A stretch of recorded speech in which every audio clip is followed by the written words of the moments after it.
I'm James McElveny, and you're listening to the History and Philosophy of the Language Sciences podcast, online at hifilangsi.net. There you can find links and references to all the literature we discuss.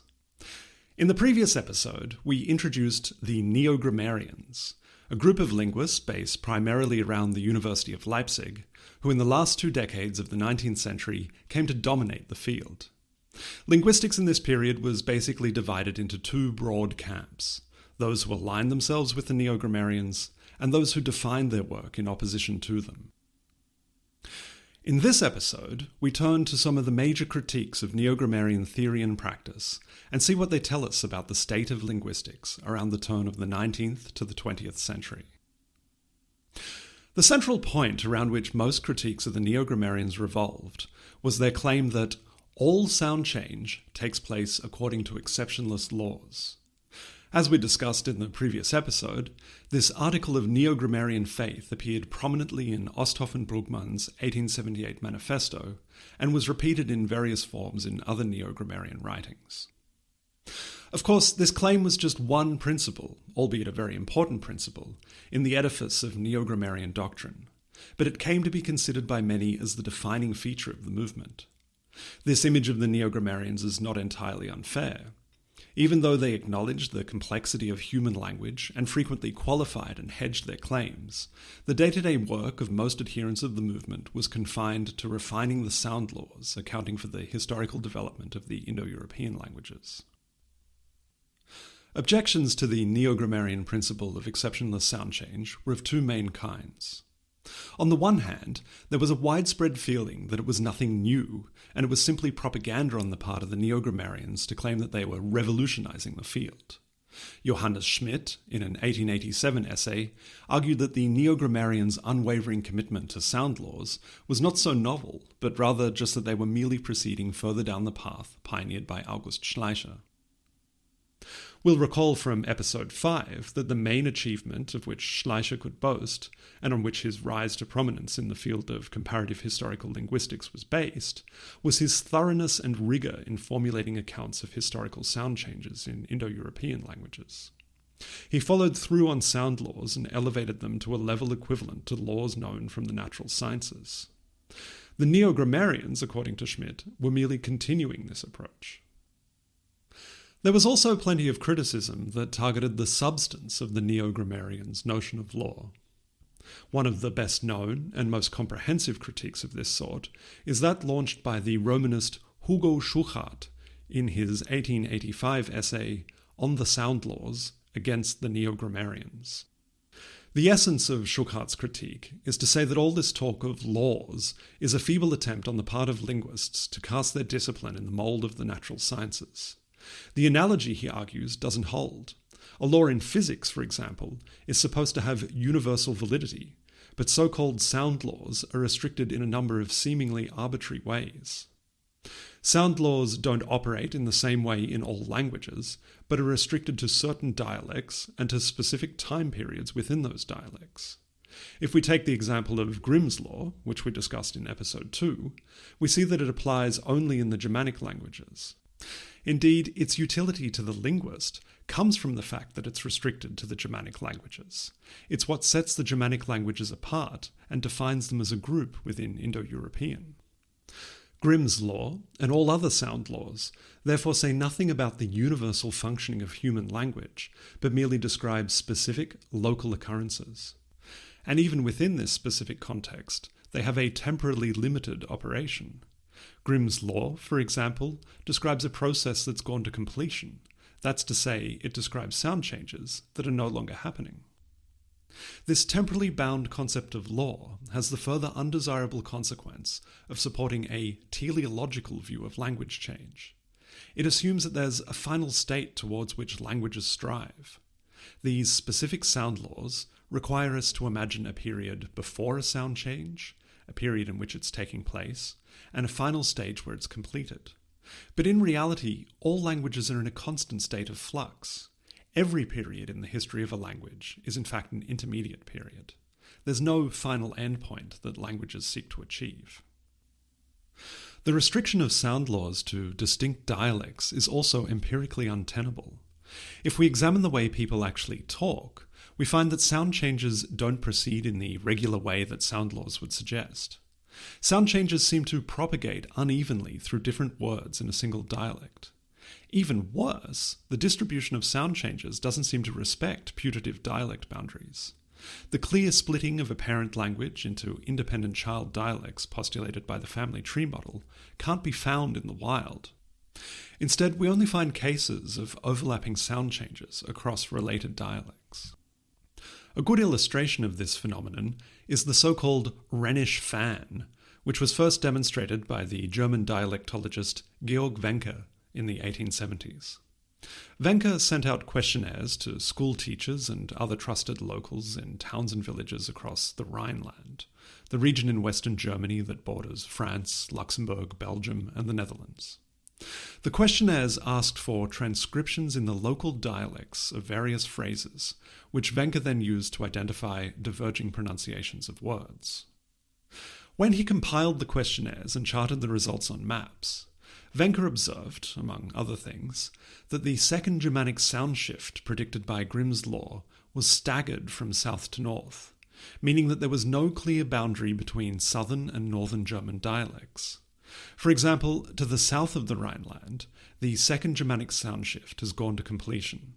Dialects in those areas have forms like Standard German Apfel, that is apple, das, that, and auf, a preposition cognate to English up. In the middle of the Rhineland, however, this sound shift has not occurred in these words. People say appel, dat, and op. But in this same region, people do say Dorf, that is village, cognate to English Thorp, and Mache, make. These are of course forms in which the sound shift has occurred. But if we go even further north, even these words have not been affected by the sound change. We'll hear Dorp and Macke. Schuchardt had already made similar observations about the permeability of supposed dialect boundaries in an 1870 speech, which he delivered in Leipzig on the conferral of his habilitation degree. Here Schuchardt commented on the phenomenon of overlapping dialect features. He said that if we were to walk from the middle of Italy up into France, stopping in each town and village along the way, we'd notice that the dialects would gradually become less like Standard Italian and more like Standard French. But at no point would there be a clear boundary where we could definitively say that on this side people speak Italian and on the other they speak French. The problem, argued Schuchardt, is that the fundamental premises of the family tree model don't accord with reality. It's not the case that we start with a homogeneous speech community that then splits neatly into separate groups. Rather, there's always been diversity within every speech community, and as the community spreads out, it doesn't divide neatly, but is made up of small groups that continue to be in contact and to influence one another's ways of speaking. Against the family tree model, Schuchardt proposes a model where linguistic features don't develop independently inside autonomous dialects, but rather begin in one place and radiate out to surrounding varieties. This means that dialects that are located geographically near one another will generally share more features than those that are further apart. Johannes Schmidt sketched similar ideas at the scale of the whole Indo-European family in his 1872 book, The Relations of the Indo-European Languages. He observed, for example, that languages in the Slavic and Indo-Iranian groups have features in common that they don't share with other Indo-European languages. But everything else we know about the Slavic and Indo-Iranian languages tells us that they belong to distinct branches of the Indo-European family, and so don't have a direct common ancestor from which they could have inherited these shared features. However, the speakers of these languages have long lived in contiguous geographical regions, and throughout this time were in continued contact with one another. A similar state of affairs, shared features and continued contact, can be observed in the Celtic and Romance languages. To explain this spreading of changes over geographical regions, Schmidt conjures up the image of waves washing across the speaker communities. As a result, this model is referred to as the wave theory. In this model, tracing language change is not only a matter of descent, but also of patterns of continued contact. Schmidt goes as far as to say that the proto-language is a scientific fiction, There would have originally been a single community of Indo-Europeans who spoke a common language, but even in these primordial times, there would have been dialect diversity and complex contact across those dialects. If we now return to Schuchart's 1885 essay against the Neogrammarians, we see that his next criticism, after doubting the empirical adequacy of the Neogrammarians' method, was to say that their approach also lacked sufficient explanatory power. Schuchardt accused the Neogrammarians of setting up an overly simplistic antithesis of physiologically based, exceptionless sound laws against psychologically based, unpredictable analogies. Basically, his accusation was that the Neogrammarians try to explain away any apparent exception to a sound law by pulling an analogy out of a hat. Ultimately, argued Schuchardt, the Neogrammarians' conception of sound laws is scientifically empty. The Neogrammarians often accuse their opponents of just collecting isolated facts without establishing any principles that unite them. But, Schuchardt countered, it's actually the other way round.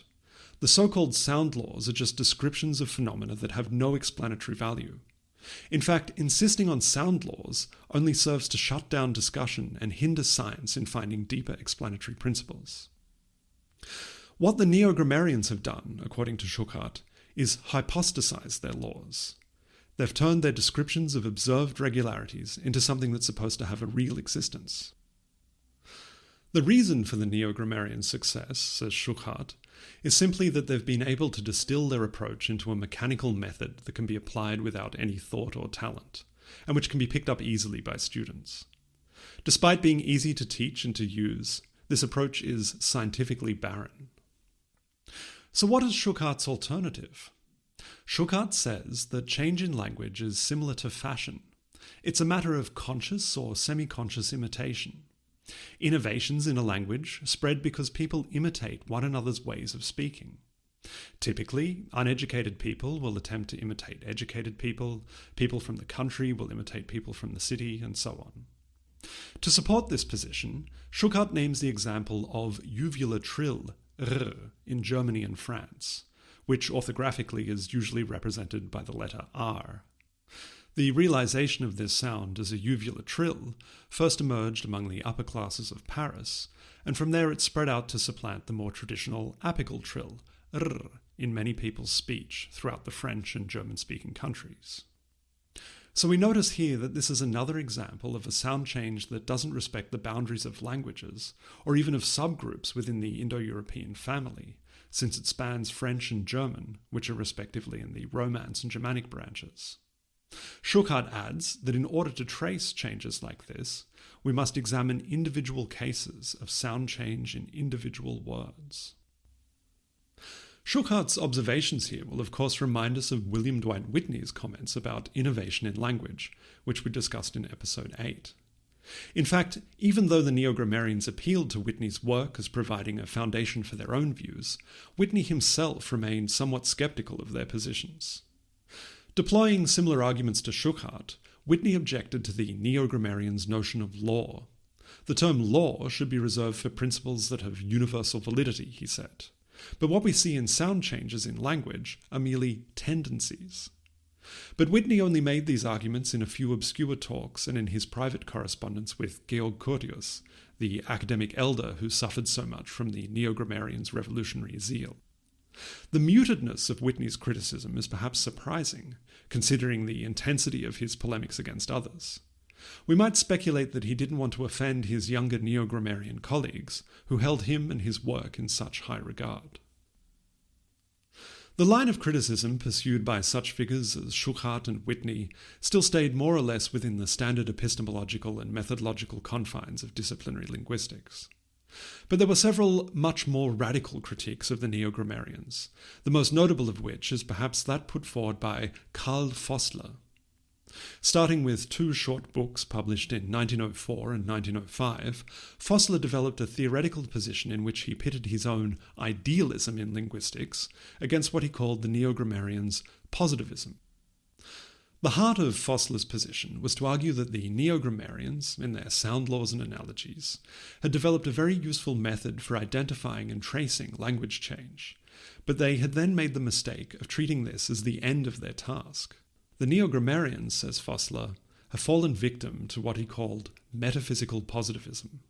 They've assumed, incorrectly, that a useful empirical method delivers deeper insights explaining the causes of language change. We should pause for a moment to consider what exactly Vossler means by the term positivism. This term was coined by the French philosopher Auguste Comte in the first half of the 19th century to name the body of philosophical doctrines he developed. Comte's positivism was another one of these 19th century philosophies that idolized the natural sciences.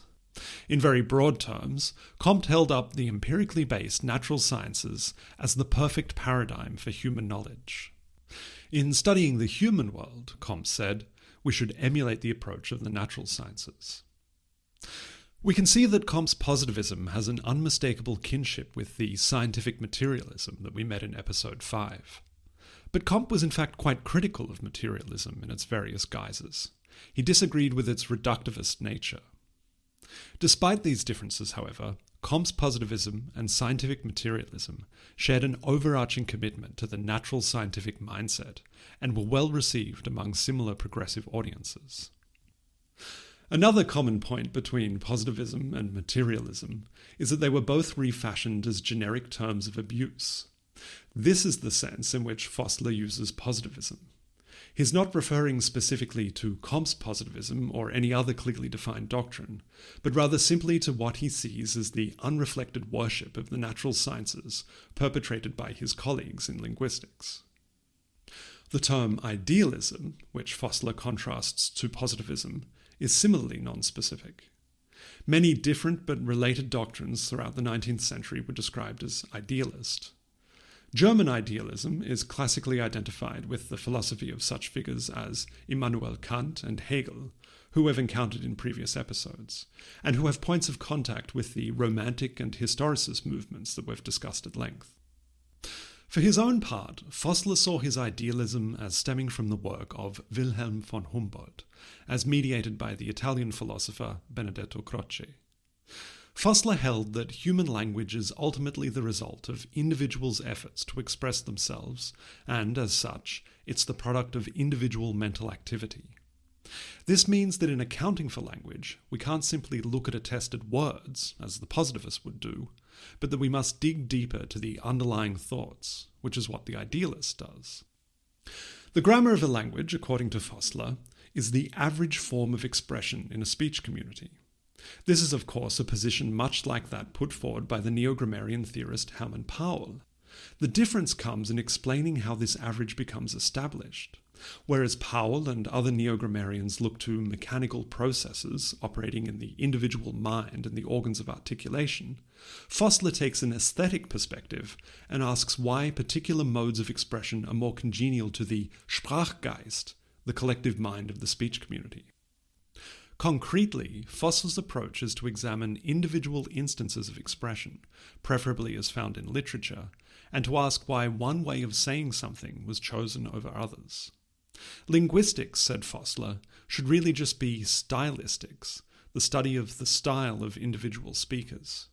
This ultimately makes the study of language a branch of art history. On one level, the opposition Vossler sets up between positivism and idealism in linguistics is a continuation of debates, which we've seen repeatedly in previous episodes, about the place of linguistics among the sciences of nature and those that study the human world. These questions were, of course, not confined to linguistics, but concerned also history, psychology, ethnography, and so on. Towards the end of the 19th century, the demarcation of the natural sciences and humanities became a central topic in German philosophy, in particular among the emerging school of the Neo-Kantians, a group of philosophers who sought a return to the thought of Immanuel Kant. We'll have more to say about their philosophy of science in coming episodes. These broader debates bring us to the next level on which we can understand the difference between what Vossler calls positivism and idealism. The positivism that Vossler complained about, the obsession with the meticulous ordering and classification of facts to the exclusion of deeper and more speculative questions, was in many ways characteristic of academic thought in Germany from the 1870s to the 1890s, the heyday of the Neogrammarian school. German academia in this period was caught up in a broader current of social conservatism.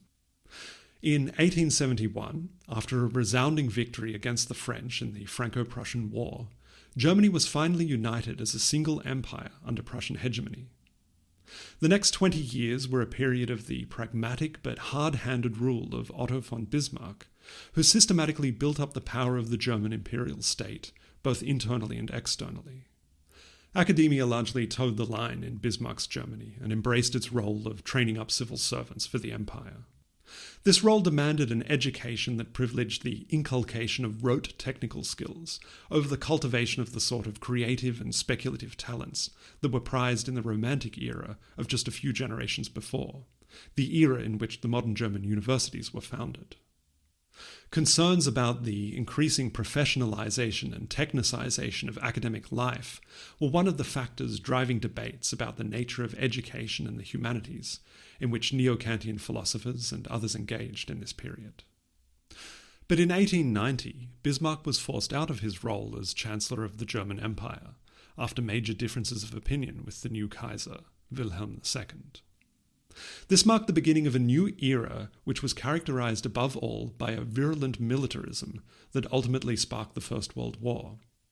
But Wilhelm's reign was also a period of great economic expansion and in many ways liberalization of German society and politics, a liberalization that was reflected in the arts and academia. Vossler's idealist turn midway through the Wilhelmine period could be seen as a tiny example of this liberalization. The Neogrammarians had brought academic linguistics to the peak of technicization, but Vossler reintroduced something of the old romanticism.